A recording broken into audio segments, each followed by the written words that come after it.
Hi, everyone.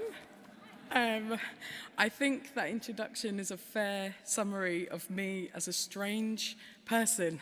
And the first thing I want to say is I want to thank the University of Kent for the honour of this doctorate.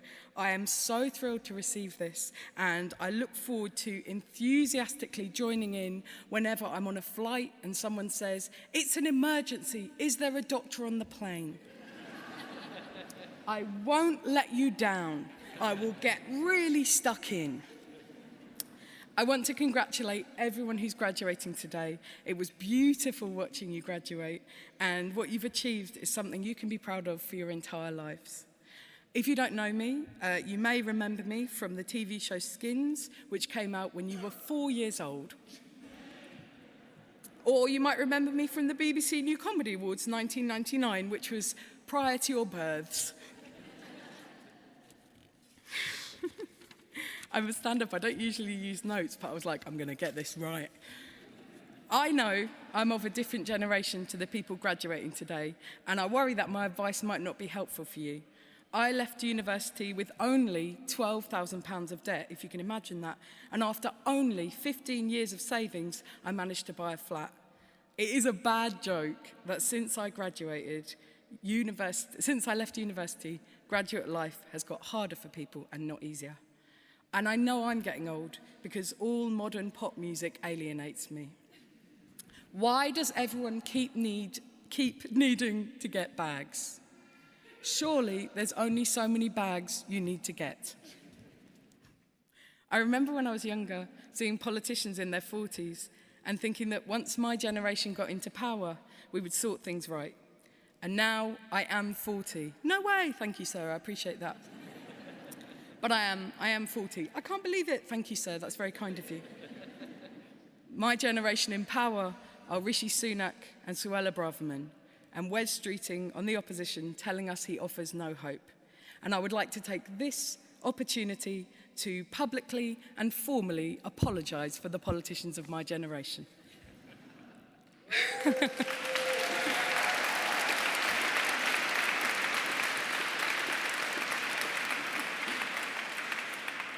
That's a relief, because that bodes well for the rest of the speech.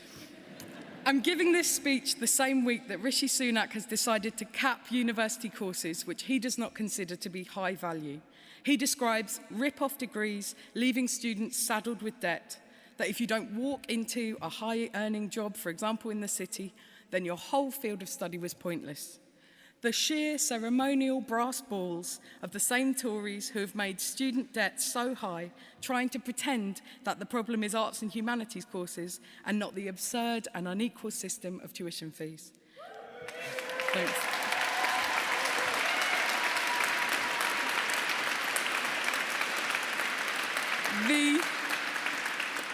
The irony of these people whose financial experiments in privatising our water, rail, mail and energy have all failed, trying to tell us what's a rip-off.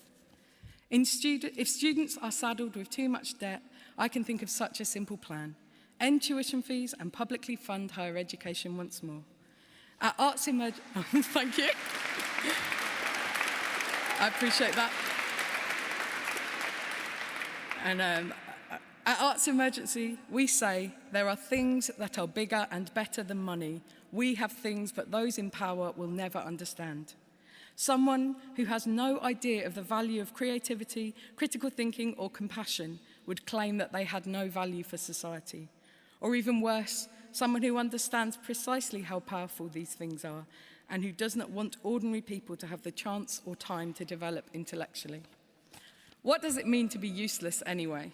By their logic, a parent is useless, a carer is useless, a nurse is useless, most art is useless, fun is useless, most music is useless, love is useless, nature is useless. Being useless sounds fucking incredible.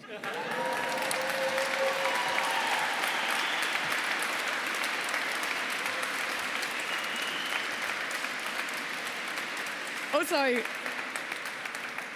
I really appreciate these rounds of applause. Please come to my gigs, I would love it. What does it even mean to be successful? Success and failure do not exist only on financial terms. To me, success is about finding and understanding your own path, but it's also something we need to do together.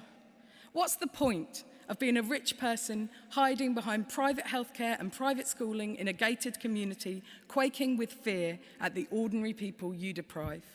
What's the point of a success which comes at the expense of those around you? Our idea of success comes down to what we value.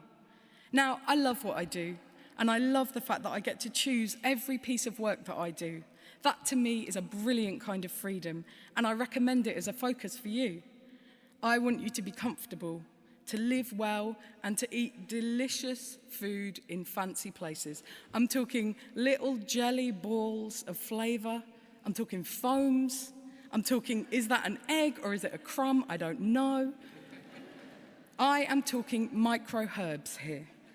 We all deserve a beautiful standard of living, but our society has made it so that most normal people's lives are becoming more difficult.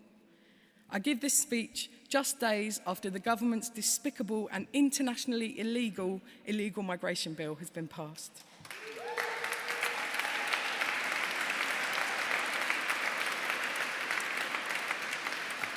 And if you want a definition of failure, I suggest you take a look at it. We fail as a society if this is how we treat vulnerable people, people who have more to offer than any member of the government that passed this law.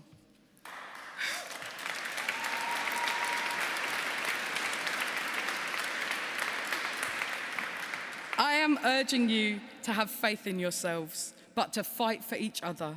Don't buy into the culture that tells you you are simply a consumer, that everything is an individual transaction, that you are not forever connected to your peers and to the whole of humanity. Education is a public good. Your degrees, your intellectual development, and your creative experiments benefit all of us, just like your brilliant lives will. Don't fall into the trap of thinking you're an island unless you want to feel stranded. Don't fall into the trap of believing it's inadequate to be a regular member of society. A society where inequality is so bad that even the ghosts of the French royal family are looking up at us from hell, and also from the waist, because that's how they carry the head after the guillotine, as ghosts. And they are looking up at us saying, "Sacre bleu, why did I get the guillotine? It's not fair, look how unequal their society is." By the way, I know it can be very overwhelming to hear such a beautiful and perfect French accent. That kind of society is not a healthy one. A success that sees individuals thrive while those around them starve is not one worth having. So, I hope I'm not a Debbie Downer, and I appreciate that some of you might not agree with me here, and that's fine. You don't have to be like me. You might be like me and yearn for radical change, despise the ruling classes, or you could be a bootlicker. It's your choice. And I'm not here to judge you. You could be cool, or you could be a snivelling little worm. It's your choice. I'm joking. But I want to say, I look out at all of you graduating today, and I am in awe of your bright minds. At Arts Emergency, we say to think critically and creatively is to free yourself from the limits that an unfair society puts on you. We say there is no recession of the imagination. There is never a lack of talent or intelligence or potential. There is a wonderful surfeit of it.